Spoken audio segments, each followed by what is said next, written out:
තාම එන්න කියලා තියෙන්නේ මොකටද කියලා නෑ එන්න කියලා තියෙනවා. කියපු පළවෙනි අවස්ථාවේම අපි එනවා. කඩු වාර්තා කරලා තිබ්බ කඩුවෙල උසාවියට ඔබතුමා සම්බන්ධයි. නෑ මං සම්බන්ධයෙන් කිසිම කරුණක් කඩුවෙලටත් වාර්තා කළා නැහැ. කඩුවෙලට යම් කිසි කරුණක් සම්බන්ධයෙන් කරුණු වාර්තා කරලා තියුණා. අද දින මට එන්න කියලා තියුණා. ඉතින් මෙහෙමයි මේක පළමුවෙන්ම කියන්න ඕනේ මම මෙතෙන්ට එන්නේ පොන්ද කෙලින් තියාගෙන. මොකද මම මේ රටේ කන්ටේනර් 323ක් හොරකම් කළත් නැහැ. ගල්ලඟුරු හොරකම් කළත් නැහැ. මහා භාණ්ඩාගාරේ සල්ලි හොරකම් කළත් නැහැ. ඒ වගේ චෝදනා අපිට නැහැ. මහ ජනතාව වෙනුවෙන් කතා කරා කියලා මහ ජනතාව වෙනුවෙන් ඒ වගේම රැඳවියන්ගේ බන්ධනාගාර රැඳවියන්ගේ අයිතිවාසිකම් වෙනුවෙන් පොලිසියේ ස්වාධීනත්වය වෙනුවෙන් කතා කරා කියලා අපිව අපේ කටවල් වහන්න හදනවා නම් ඉතින් අපි හිතනවා ආණ්ඩුවට එහෙම ඒක කරන්න බලමු අපි හැප්පිලා බලමු ඉතින්. පොලිස්පතිතුමා සම්බන්ධයෙන් ඔබතුමා මොකක් හරි ප්‍රකාශයක් කළා තියෙනවද?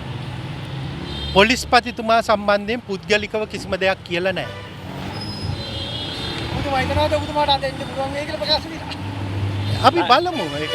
ඔව් මගේ නීති රටේ නීතිය නිසිලෙස ක්‍රියාත්මක වෙනවා නම් සාගර කාර්යවසම් මැතිතුමාව අත්අඩංගුවට ගන්න කිසිම හේතුවක් නැහැ. මේ එතුමාට එරෙහිව නගන චෝදනාව එතුමාට දැනුම් දීලත් නැහැ. මාධ්‍යවල පළ කරලා තියෙන චෝදනාව නම් පට්ටපල් බොරුවක්.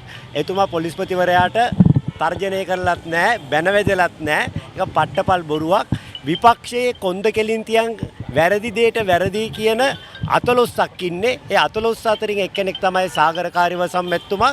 ඉතින් ඒ 14 කටවහන්න ආණ්ඩුව දරන නිර්ලජ්ජිත උත්සාහයේ තවත් එක් පියවරක් ඉදිරියට තමයි මෙතුමාව පොලිසියට එන්න කියලා තියෙන්නේ.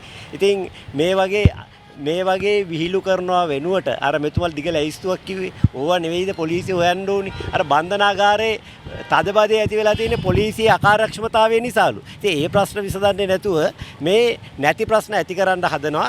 හැබැයි අද අපි සාගර කාර්යවසම් මහත්තයත් එක්ක ආවේ නිර්භයව විපක්ෂයේ හඬ මහජනතා හඬ මතු කරන සාගර කාර්යවසම් මැතිතුමත් එක්ක සමස්ත විපක්ෂයේම එක හඬින් ඉන්නවා කියන පණිවිඩය එතුමටත් රටටත් ලබා දෙන්න. මේක මේ ඔබතුමල්ලගේ කට කන්ට්‍රෝල් කරන හදන වැඩක් නෙමෙයිද? අපි ඇවිල්ලා කතා කරමු. අපි එනවා ආවම කතා කරමු.